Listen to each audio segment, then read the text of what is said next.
سورۃ الانعام پر ہم پہنچے تھے. آخر میں اللہ سبحانہ وتعالیٰ نے ذکر کیا کہ اکثریت جو میجورٹی ہوتی ہے وہ کوئی دلیل نہیں ہے. ہم نے کچھ مثالیں بھی دیں تاکہ آپ موجودہ دور میں یا جو موجودہ حالات میں بھی اس کو امپلیمنٹ کر کے سمجھ سکتے ہیں. جیسے کہ ابھی پچھلا مہینہ ربیع الاول کا تھا, سب لوگ عید میلاد النبی منا رہے ہیں, اور جو نہیں مناتے ہیں, جو کم لوگ ہیں نہیں مناتے ہیں, تو ان کو وہ بدعتی, گستاخ, نبی سے محبت نہیں کرنے والا بتاتے ہیں. حالانکہ ایسا نہیں ہے, کیونکہ وہ کتاب و سنت پر چلتے ہیں, چاہے وہ چند لوگ ہوں. اکثریت اپنی خواہش نفس پہ چل رہے ہوتے ہیں. اسی طرح یہ فلسطین کا یا جہاد کا مسئلہ اور مسلمان حکمرانوں کے کیا معاہدے ہیں کیا نہیں, افواج کیا کرتی ہے, کیا فیصلے ہیں کیا نہیں, اس میں صرف اور صرف جذبات کو لوگوں کے ابھارتے ہیں. بچے مر رہے ہیں, عورتیں لٹ رہی ہیں, تم لوگ کیا کر رہے ہو, بیٹھے ہوئے ہو. لوگ 24 گھنٹے یہی کرتے رہتے ہیں, اور جو یہ کرتے ہیں وہ خود بھی کچھ نہیں کر رہے ہوتے سوائے یہ چیزیں پھیلانے کے, لوگوں کے درمیان نا امیدی پھیلانا اور دنگا فساد پھیلانا. ان کو اور زیادہ جو ہے وہ سست کر دیتے ہیں دین کے معاملے میں, کہ اگر میں نے جو ہے فلسطین کا جھنڈا لٹکا لیا اور جو ہے زخمی بچوں کی تصویر یہاں وہاں شیئر کر لی, تو اب میں نماز پڑھوں نہیں پڑھوں, زکوٰۃ دوں نہیں دوں, غریبوں کا خیال اپنے ملک میں رکھوں نہیں رکھوں, اس سے بڑھ کے عقیدہ توحید سیکھوں نہیں سیکھوں, شرک کو جانوں نہیں جانوں, لیکن مجھے اس کی کوئی پرواہ نہیں ہے, میں نے اتنا بڑا دین کی خدمت کا کام کیا ہے. تو اسی چیزوں میں جو ہے وہ لگائے رکھتے ہیں. حالانکہ بہت سارے معاملات جو ہیں وہ اسلام کفر اور جو ہے ان کی مسائل نہیں ہوتے, سیاسی معاملات ہوتے ہیں مختلف ممالک کے. جس طرح دنیا تبدیل ہو گئی ہے, اسلامی ممالک ہوں یا دیگر, ان کے جو ہے مختلف پیچھے سازشیں ہوتی ہیں, کانسپائریسیز ہوتی ہیں, تھیوریز ہوتی ہیں, پیچھے حکمران ہوتے ہیں, اور جو ہے افواج ہوتی ہیں, انٹیلیجنس ہوتی ہیں, ان کے کیا پیچھے مقاصد ہوتے ہیں کچھ معلوم ہی نہیں ہوتا. جس طرح قیامت کے قریب یہ فتنے ہوں گے تو اس سے دور رہنے کا حکم دیا. اسی لیے مسلمانوں کی جب منظم افواج بن جاتی ہیں, نبی صلی اللہ علیہ وسلم کے دور میں سب جہاد کرتے تھے, آپ صلی اللہ علیہ وسلم سپہ سالار ہوتے تھے, حکمران ہوتے تھے, حکم دیتے تھے, آپ کے خلفائے راشدین ہوتے تھے, وہ فوج کو منظم کرتے تھے, کمزور ہو یا طاقتور ہو, تو وہ دیکھ کر فیصلہ کرتے تھے کس سے امن معاہدہ کرنا ہے, کس سے نہیں لڑنا, چاہے وہ یہود و نصارہ ہوں, چاہے وہ ان سے نفرت ہو. جس طرح آپ نے صلح حدیبیہ کیا مشرکین مکہ سے, خیبر میں معاہدہ کیا یہودیوں وغیرہ سے, اسے کوئی جو بےغیرتی تو نہیں کہتے, نعوذ باللہ من ذالک, کہ ہم ان کے آگے جھک گئے وغیرہ. وقت کو دیکھ کر اللہ سبحانہ تعالیٰ کے حکم سے حکمت کے تحت یہ فیصلے کیے جاتے ہیں. آپ کو کیا پتا پیچھے کیا کیا ہے. سپتمبر میں کوئی سعودی عرب سے امن معاہدہ ہو رہا ہے یہودیوں کا, ان کو ان کی زمین دے رہے ہیں, اور آپ کے اپنے ہی بیوقوف لوگ یا پھر انہیں اسرائیل کے بھڑکائے ہوئے لوگ کوئی حماس وغیرہ دھماکہ کر دیتے ہیں. ان کے پاس طاقت بھی نہیں ہوتی, عورتیں بچوں کو یوں ہی چھوڑ کے چلے جاتے ہیں, ان کو مارتے رہتے ہیں. تو سارا خرابہ تو ان لوگوں نے کیا, اور گالیاں تم دینا شروع کر دو مسلمان ملکوں کے حکمرانوں کو, یہ ایسا پاکستان کے ایسے اور فلانے کے ایسے, اس کے بعد ایٹم بم کا کیا فائدہ, اور جو ہے سعودی حکمران کیا کر رہے ہیں ان کے پیٹھوں. یہ سب جذبات کو ابھارنے کے لیے وہ لوگ کرتے ہیں. بعد میں یہی حکمران بیچارے کوئی قرارداد پاس کر کے لوگوں کو بچانے کی آخر میں کوشش کرتے ہیں, ان کے سارے چھوڑ جاتے ہیں, اب بچاؤ تم لوگ, یعنی کباڑا ہم کریں بغیر طاقت کے, فساد ہم مچائیں, دنگا فساد کریں, اسلام کو بدنام کریں, جہاد کو بدنام کریں, مجاہدین کو بدنام کریں, اور پھر جو ہے بعد میں انہی کو کوستے رہیں جو صحیح سلفی لوگ ہیں, اور جو علماء کرام ہیں بڑے یا حکام ہیں, ان کو برا بھلا کہتے ہیں. یہ ان کی سازشیں ہوتی ہیں جس کے وہ اعلی کار بنتے ہیں بنا سوچے سمجھے. یہ میں نے کیوں مثال دی, کیونکہ اکثریت یہی کرتی ہے, میجورٹی کا یہی کام ہے. آپ بات کرتے ہوئے ڈریں گے. میں تو یہاں پر الحمدللہ اللہ سبحانہ تعالیٰ کے فضل و کرم سے اللہ نے ہمیں یہ موقع دیا جہاں ہم اپنے مرکز میں بیٹھ کے کھل کے یہ بات کرتے ہیں, ورنہ اس قسم کی بات کوئی آپ کی سننے کو تیار نہیں ہوگا. آپ کو جو ہے ذلیل کرے گا, برا بھلا کہے گا, آپ کے خلاف لوگوں کو بتائے گا یہ تو منافق ہے, یہودیوں کا ساتھی ہے, ان کا ایجنٹ ہے, وہاں سے ان کو پیسے ملتے ہیں, جب یہ اس قسم کی باتیں کر رہے ہیں. حالانکہ سب سے زیادہ یہی نقصان دہ ہیں مسلمانوں کے لیے.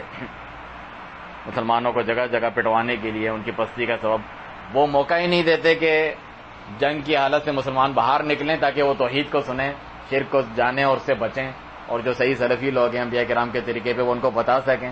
اس کا موقع ہی نہ دو, جنگ میں لگائے رکھو, بھڑکائے رکھو, پٹاخے پھاڑتے رہو, جو بھی کرتے رہو بغیر سوچے سمجھے, تاکہ اس کا موقع نہ ملے. یہود و نصارہ بھی خوش ہیں اس سے.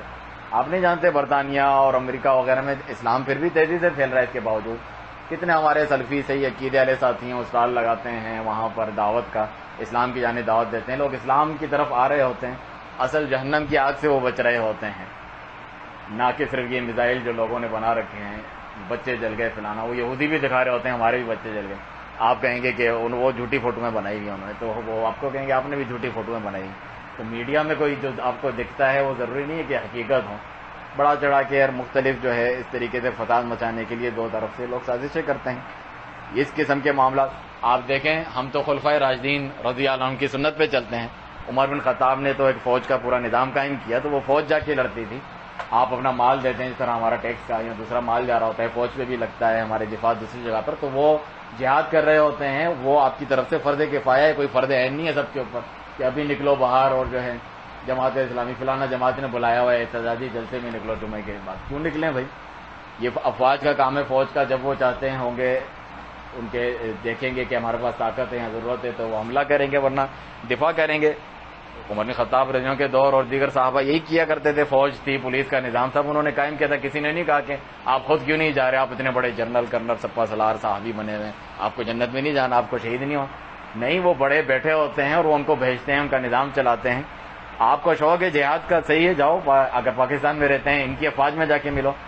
یہ ساری چیزیں کیوں سمجھ میں نہیں آتی؟ ان کا عقیدہ خراب ہوتا ہے, تکفیری عقیدہ خارجی, کہ یہ مسلمان ملک نہیں ہے, مسلمان افواج نہیں ہے, مسلمان حکمران نہیں ہے, تو اس کی فوج میں جانا تو کافروں کی فوج میں جانا ہے. تھوڑی کوئی مجاہدین ہیں جو خاص لمبے بال انہوں نے رکھے ہوئے ہوں, انہوں نے عجیب سے جو ہے کپڑے پہنے ہوئے ہوں, ایک مخصوص جیکٹ انہوں نے پہنی ہو, کلاشن کو اٹھا, یہ والے مجاہدین ہوتے ہیں جو مختلف جگہوں پر ہوتے ہیں چھپے اور جو ہے گوریلا کارروائیاں کرتے ہیں. باقی یہ کوئی ایئر فورس ہے, آرمی ہے, نیوی پاکستان کی یا دوسرے مصر کی یا جتنے بھی اسلامی ممالک ہیں, وہ تھوڑی جہاد مجاہدین فی سبیل اللہ لڑنے سے مراد ہیں, حالانکہ وہی لوگ مراد ہیں. تمہیں اتنا جذبہ ہے تو جاؤ. نبی صلی اللہ علیہ وسلم کا فرمان ہے, جو سچے دل سے شہادت کی تمنا کرتا ہے اللہ سبحانہ تعالیٰ اسے شہادت عطا کر دیتا ہے, اگر وہ اپنے بستر پہ مرے. تو آپ کے اگر اتنا جذبہ ہے تو آپ حکمت کے تحت جائیں. جبھی امیر کا حکم ماننے کا کہا گیا ہے کہ وہ اگر آپ چاہتے بھی ہیں میں جاؤں اللہ کی راہ میں لڑوں اور شہید ہو جاؤں, لیکن امیر آپ کو کہہ رہا ہے, امیر کون, آپ کا سپہ سالار, آپ کا اپنا, آپ نہیں جائیں, میں فلانے کو بھیج رہا ہوں, ابھی نہیں جاؤ, ابھی حکمت نہیں ہے, تو آپ نہیں جائیں گے. اس میں کیا ہوگا؟ آپ اللہ تعالیٰ کی اطاعت کر رہے ہیں. کہا جس نے میرے امیر کی اطاعت کی اس نے میری, یعنی رسول اللہ صلی اللہ علیہ وسلم کی اطاعت کی, جس نے میری اطاعت کی اس نے اللہ کی اطاعت کی. اس سے ان کے جماعت جمعیتوں کے امیر, نائب امیر, صوبائی امیر, فلانا فلانا, امیر المجاہدین جو بنا رکھے ہیں انہوں نے, یہ تھوڑی ان سے مراد ہیں. یہ تو دنگا فساد مچانے کا سبب بنتے ہیں مسلمانوں میں, افراتفری, جس کی ایک مثال پر ابھی ہم بیٹھ کے بات کر رہے تھے. یہ جو قنوت نازلہ پڑھ رہے ہوتے ہیں, ہر کوئی اپنی مرضی سے, جس کے خلاف میرے دل میں کچھ بھرا ہوا ہے میں اس کا نام لے کے شروع کر دوں قنوت میں. دوسری مسجد والا کسی اور کے خلاف جو ہے وہ اس کا حلیف ہے کسی غیر مسلم ملک کا, وہ اس کے حق میں دعائیں کر رہا ہے, وہ اس کے خلاف دعائیں کر رہا ہے. جب ہی کہتے ہیں جو حکمران ہیں یا اس نے کوئی کمیٹی بنائی ہے علماء کی جو فتویٰ دیتے ہیں, وہ جب کہتے ہیں کہ دعا کرو بد دعا کرو مسلمانوں کے لیے خاص موقع پہ, تب اس کی اجازت ہوتی ہے. یہ حکمت دیکھتے ہوئے علماء کرام کہتے ہیں کہ اس میں ان کی اجازت ضروری ہے, ورنہ ظاہر سی بات ہے دعا سے تو کوئی کسی کو منع نہیں کرتا ہے. شیخ ابن عثیمین رحمہ اللہ بھی یہی فرماتے ہیں, کہتے ہیں کیا سجدے میں دعا نہیں کر سکتے ہیں, سلام پھیرنے سے پہلے دعا نہیں کر سکتے, رات کو آخر میں جو زیادہ اخلاص کے قریب ہے, جس میں سیاسی مقاصد کے لیے لوگ جو ہے مختلف قنوت نازلہ بھی سیاسی مقاصد کے لیے لوگوں کو جمع کرنے کے لیے ہوتا ہے, غائبانہ نماز جنازہ پتہ نہیں شہداء کا, وہ بھی اسی لیے یہ لوگ پڑھ رہے ہوتے ہیں. اس کے بجائے اگر تم اخلاص سے رات کو آخری پہر میں اٹھ کے تہجد کے وقت یہ پڑھ رہے ہوگے, تمہیں تو یہ مطلوب ہے نا اللہ میری دعا سنے اور جو ہے مظلوموں کا ساتھ دے, ان کی داد رسی ہو, تو وہ اس طریقے سے بھی ہو سکتی ہے. ضروری تو نہیں ہے یہ مخالفت کر کے ہی تمہیں یہ چیز حاصل ہو. تو یہ ایک اضافی بات تھی جو میں نے بیان کرنا ضروری سمجھی درس کے شروع میں, کیونکہ آخری درس میں بھی یہ بات ذکر ہوئی ہے, آج کے درس میں بھی یہ ذکر ہوگی کہ اکثریت کی پیروی نہیں کرو. ہم کیا, نبی صلی اللہ علیہ وسلم صحابہ کو کہا اکثریت کی پیروی نہ کرو ورنہ تمہیں وہ اللہ کی راہ سے جدا کر دیں گے.